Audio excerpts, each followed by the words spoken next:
History is written by victors, but in today's world, history isn't just written by the victors, it's forwarded on WhatsApp, dramatized in movies, and twisted into viral social media posts. But how much of that history is actually true?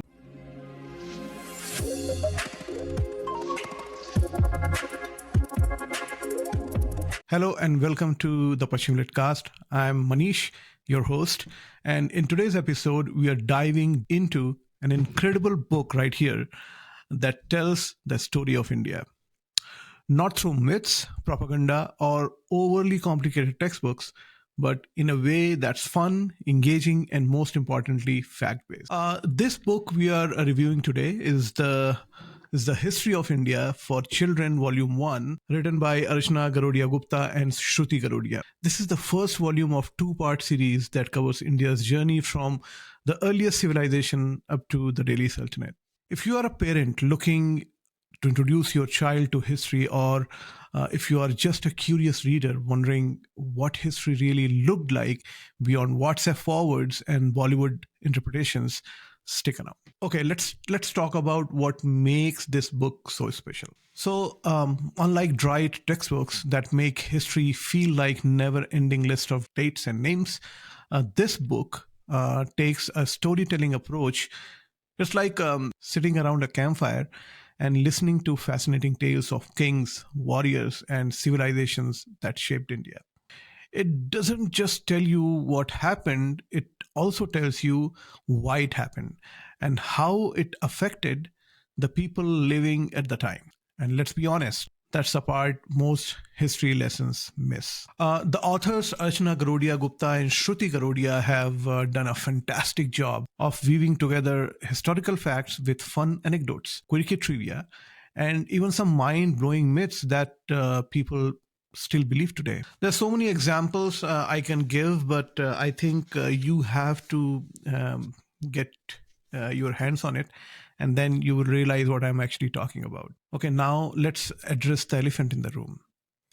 How often have you come across a viral WhatsApp message claiming some outrageous historical facts, or the most commonly watched a movie that made a historical character look like a superhero?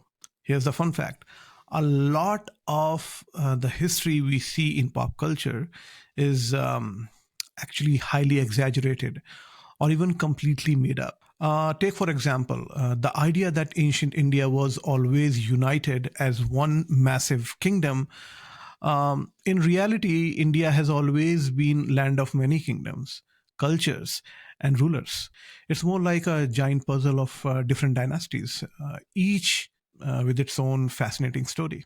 This book actually does a great job of breaking myths and giving kids a real understanding of how history evolved, not as a straight, simple timeline, but as a complex, ever changing story.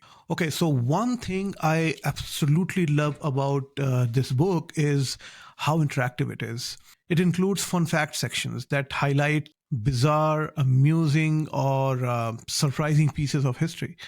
It has activity ideas that encourage kids to think critically, like imagining what it would be like to live in a certain time period. It gives the idea about that time period.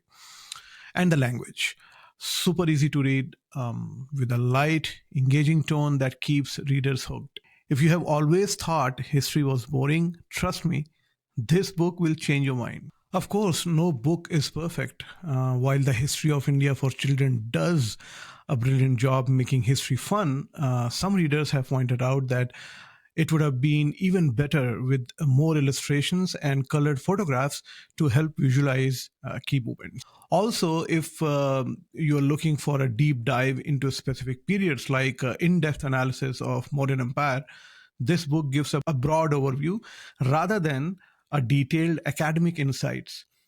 But that's what makes it great for younger readers or beginners. If you're looking for an alternative, I would say A Complete History of India by Roshan Dalal is another excellent choice.